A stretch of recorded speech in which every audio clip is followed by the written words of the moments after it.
Very nice to see you, my little songbird. That was Beautiful Dreamer, wasn't it? Would you care to... Oh, have you had any problems with... How are your press relations? Do you have any problems? The truth is even darker than anyone imagined. Behind the spotlight and stage lights, a bitter feud simmered between two of the most electric voices of the late 60s, Janis Joplin and Jim Morrison. Fans still ask, what really happened? Why did Janis walk away furious, with only a broken bottle in hand? Was it just rock and roll madness, or something deeper? Join us as we dive into the truth behind the clash that rocked a generation and discover why Janis Joplin truly despised Jim Morrison. The clash of icons. When people talk about rock legends of the 1960s, Janis Joplin and Jim Morrison often come up in the same breath.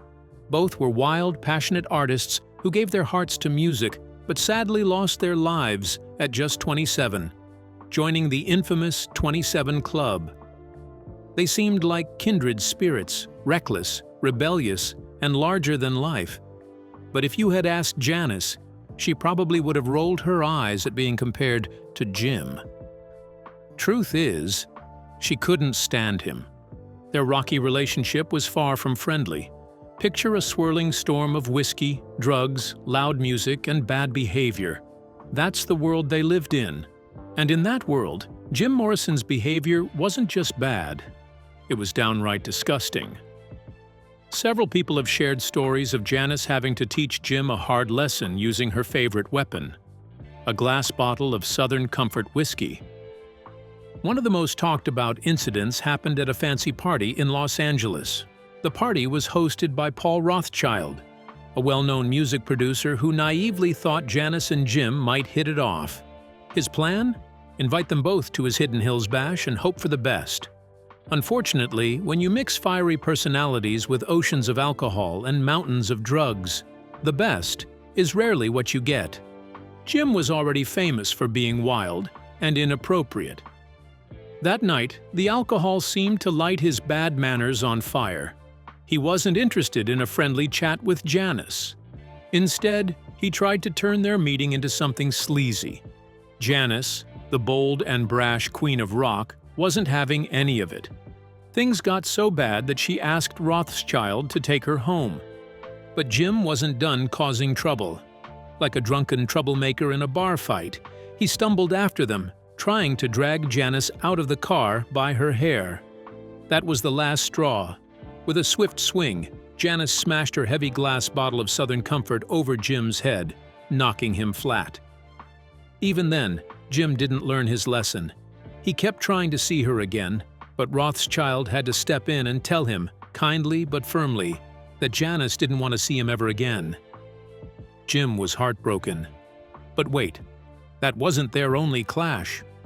Another wild tale places Janis and Jim on the East Coast, this time at a smoky New York nightclub called The Scene.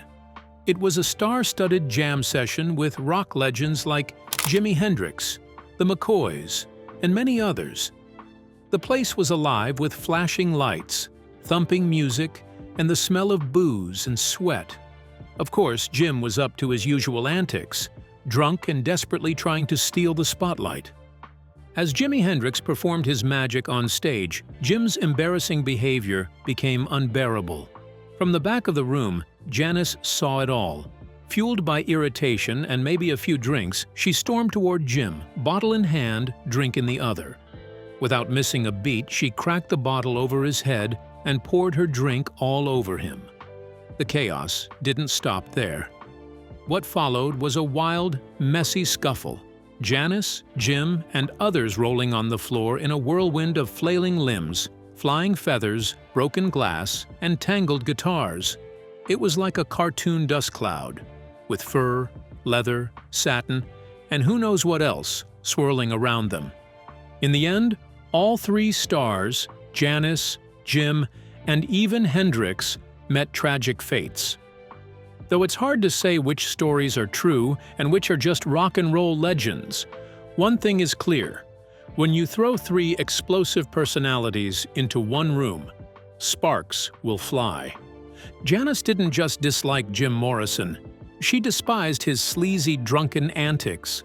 And thanks to her trusty Southern Comfort bottle, she made sure he knew it. There's more to Janis than her clashes with Jim and a bottle of Southern Comfort. Let's look at the difficult moments that shaped her life and helped turn her into the bold, unforgettable woman the world came to know. Extremely cruel beginnings. From the very beginning, Janis Joplin was a fiery, fearless girl who didn't follow the usual rules. While other Southern girls admired soft, sweet pop songs or cheerful country tunes, Janis was pulled towards something much deeper and darker. She loved the soulful cries of blues legends like Bessie Smith, Ma Rainey, and Lead Belly. Their songs, filled with heartbreak, unfairness, and aching desires, seemed to sing straight into her heart.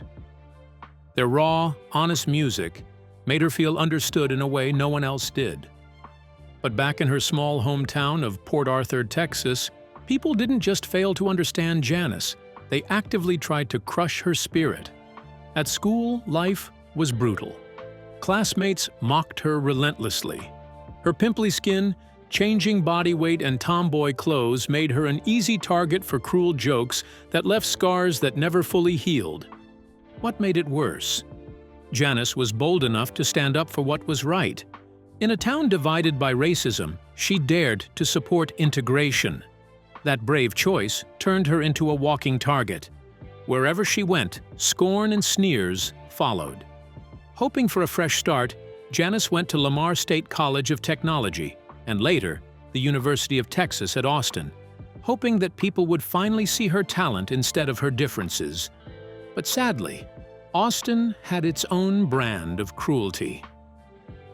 The teasing and judgment followed her like a dark cloud. She became known for wandering barefoot, wearing baggy men's shirts, and playing her auto harp in smoky coffee houses. People whispered, stared, and judged. One of the most heartless moments came when a fraternity voted her ugliest man on campus. It was a cruel, cutting blow that left a lasting burn on her soul. Yet instead of letting that withdraw into her shell, all this pain became her power. Every cruel word, every hateful laugh became fuel for her fierce, unforgettable music. When Janis sang, she didn't hold back. Her voice was raw, rough, and full of emotion. It could tremble, cry, or even scream. She sang with the fire of someone who had been kicked down but refused to stay there. Janis didn't just sing the blues, she became the blues. Janis's music wasn't polished or perfect. It was raw, emotional, and honest. That's why so many outsiders felt an instant connection to her. She gave a voice to those who felt unheard. Every time she sang, it was her way of shouting, "I matter. I'm here. You can't silence me." Her songs still speak to people who feel the same today. Janis's entire career was her way of fighting back. Every song was a battle cry against those who had tried to erase her worth. But while music gave her strength, the pain of rejection never fully left her. To ease the ache, she turned to something else. Southern comfort. Was the Southern comfort the escape she longed for? And did it ever truly dull the ache that haunted her for years? The Southern comfort. As Janis Joplin grew older, the pain of her past didn't fade away as she had hoped. Instead, it quietly followed her into adulthood, heavy and constant. To ease that ache, Janis found comfort in something else entirely: Southern Comfort whiskey. But what started as a warm friend eventually led to her end. For Janis, Southern Comfort became a part of her. With her oversized, rose-tinted glasses, wild bohemian clothes, and a gravelly voice that could make hearts break, Janis often stepped on stage with a bottle of SoCo in her hand, as if it were another microphone. Whether she was singing to thousands at Woodstock or in a smoky, dim-lit bar, that bottle was always there. Janis drank with the same boldness she lived her life, and without apology. Just like Janis, Southern Comfort itself was a little misunderstood. People, even Janis, thought it was a type of whiskey. But actually, for most of its history, Southern Comfort was a sweet liqueur made from neutral spirits, more like flavored vodka than bourbon. Still, it didn't matter what it was made of. To Janis, it was her liquid courage. Fans and reporters quickly noticed her constant companion. The brand took notice too. Even though Janis wasn't paid for this accidental advertising, she became Southern Comfort's most iconic and rebellious spokesperson. As a thank you, the company sent her a lavish gift, a full-length lynx fur coat with a matching hat, in the flashy world of the late 1960s. For Janis, who often struggled with feeling beautiful, that fur coat became something she wore with fierce pride. Yet like many things in her life, it had a double meaning. Southern Comfort, the drink that gave her strength before every performance, also blurred the lines between confidence and escape. Janis's relationship with alcohol wasn't just a stage act. It was tightly woven with her inner battles, her insecurities, her old scars, and the crushing pressures of fame. When she felt she wasn't good enough, the drink numbed the hurt. When the world seemed cold and harsh, it warmed her spirit. But with every glass, the weight of those troubles grew heavier. Sadly, the very drink that once gave her courage also played a part in her downfall.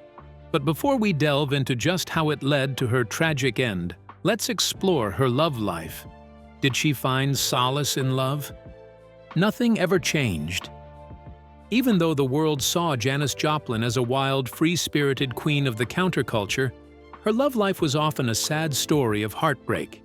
Deep down, Janis longed for love, just as much as she longed to sing her heart out. But finding real love was never easy for her. The same passion that made her a powerful artist also made her love life stormy and full of heartache. Her relationships were usually short, intense, and messy. They flared up like fire, bright and fast, but always seemed to leave behind nothing but cold ashes of disappointment. Janis gave everything to her romances, going in with the same fierce, unfiltered energy she brought to every song. But time after time, she ended up alone. Some partners were dazzled by her talent but couldn't handle her emotional intensity. Others were more interested in her fame than in her true self. Again and again, Janis opened her heart, hoping for real connection, but was met with cold silence, distance, or even betrayal. One of the most unforgettable examples happened in 1968, during a short, bittersweet encounter with singer-songwriter Leonard Cohen. They met at the famous Chelsea Hotel in New York. For Cohen, it was just a fleeting moment, something he later described in his song Chelsea Hotel #2 with a cool. But for Janis, it was much heavier. It was a moment that stayed with her and weighed down by loneliness. That night, it was said Janis had been looking for another musician, Chris Christopherson, but settled for whoever was there. Years later, Leonard Cohen later admitted that while it was only a song for him, it might have meant something more personal to Janis. For her, it was another painful reminder of being unseen. These heartbreaks left a hole in her heart. It was so intense that they poured straight into her music. Songs like Piece of My Heart, Cry Baby, and Maybe were raw confessions, filled with the kind of aching sadness that happens when love leaves you empty. That aching vulnerability became Janis's signature. That's what made people connect with her so deeply. Every time she sang, everyone could hear the fragile hope for love mixed with the bitter sting of rejection. She sang for everyone who had ever felt unwanted, unloved, or forgotten. Behind the loud music, the fur coats, and the wild performances, Janis was still that Texas girl who dreamed of being loved, of being held and accepted. But sadly, she never fully believed she deserved it. And in every song, that longing echoed, making her music feel heartbreakingly real and beautifully human. However, fame wasn't the escape she thought it was. But did it help to alleviate some of the sadness that consumed her heart? The blues queen, who carried too much pain. Fame never healed Janis. It only made her troubles worse. Long before she was a star, Janis struggled with substance use and alcohol to numb her inner pain. When she became famous with Big Brother and the holding company, and later as a solo artist, her substance use grew worse, especially her dependence on heroin. Despite her success, Janis felt lonely and full of self-doubt, feelings that had haunted her since childhood. Her personal life suffered. Friends watched helplessly as Janis, who could excite huge crowds, became more isolated. The party life that once made her feel strong now left her empty. She tried to get sober, even returning home to Texas to escape the wild San Francisco scene. But the pull of music and recreational medication was too strong. She kept falling back into old habits. In her final months, Janis was recording her best album, Pearl. Friends were hopeful for her, but secretly, she had returned to using substances. On October 4, 1970, just weeks after Jimi Hendrix's death, Janis died from an overdose at 27. But Janis was more than a sad rock legend. She was a smart, deeply emotional woman with a powerful voice unlike any other. Ironically, Pearl, which she never lived to finish, became her most celebrated work, featuring hits like Me and Bobby McGee and Mercedes-Benz. The album showed her wit, pain, and soul, and became one of rock's greatest records. Janis was deeply influenced by blues singer Bessie Smith, known as the Empress of the Blues. Growing up in a conservative town where she was bullied for being different, Janis found comfort in Bessie's raw, emotional songs. She saw Bessie as a spiritual guide who taught her it was okay to be loud and honest about her pain. When Janis learned that Bessie Smith had been buried without a headstone after dying in 1937, she was outraged. Bessie had been refused help at a whites-only hospital, a cruel sign of racism. Janis believed it was a great injustice that such an important artist was left unrecognized. In 1970, she helped pay for Bessie's gravestone, ensuring that her idol was honored properly. The inscription read, "The greatest blues singer in the world will never stop singing." Janis used her fame to fight this injustice, making sure history remembered Bessie Smith. She knew what it felt like to be mocked and ignored, and she wanted to give respect where it was long overdue. In the end, Janis Joplin gave everything to her music. Though her life was short, her voice still moves people today. Now let's fully unravel the roots and depth of the feud between her and Jim Morrison. The lifelong feud. Janis Joplin wasn't some groupie hanging around backstage. She was strong and independent, an attribute that took years to build. Janis wouldn't let anyone push her around. Her dislike for Jim Morrison wasn't just about him personally, and for someone who had been bullied her whole life. Her reaction to him was expected. To her, he stood for everything unfair in the male-run rock world. He could act wild and drunk, and people still called him a genius. But when Janis did the same, she got laughed at or called out for being too much. While men like Morrison were praised for being raw and real, she was judged. Double standard hurt, and it's part of why she really couldn't stand him. This double standard infuriated Janis. She had fought her whole life to be taken seriously, yet people like Morrison were rewarded for behavior that would ruin a woman's career. To her, Morrison wasn't just an aggressive man. He was a symbol of male privilege and hypocrisy. He represented a system that tried to keep women like her small, quiet, and out of the spotlight. Still, Janis didn't let the pain break her. Instead, she turned her heartache, anger, and loneliness into powerful music that left a lasting mark. Every time she stepped on stage, she gave it everything. Her voice wasn't just a sound, it was her truth. You could feel every ounce of joy, sorrow, and struggle in the way she sang. More than 50 years after her death, Janis Joplin's story still matters. She wasn't just a rock star. She was a woman who refused to be quiet in a world that often tried to shut her down. Her clashes with people like Jim Morrison weren't just about egos. They revealed a deeper battle against sexism in the music industry. Janis showed that being wild, loud, and unapologetically real was a kind of strength. Her voice, her spirit, and her fight still inspire artists today. That's why her legacy still lives on. What are your thoughts on Janis Joplin's lifestyle and her place in the infamous 27 Club? Do you think modern musicians, especially women, still face the same kind of sexism that created such a divide between her and Jim Morrison? Share your thoughts in the comments section, and don't forget to like, share, and subscribe for more amazing videos. Also, click on the next video on your screen. You will enjoy it.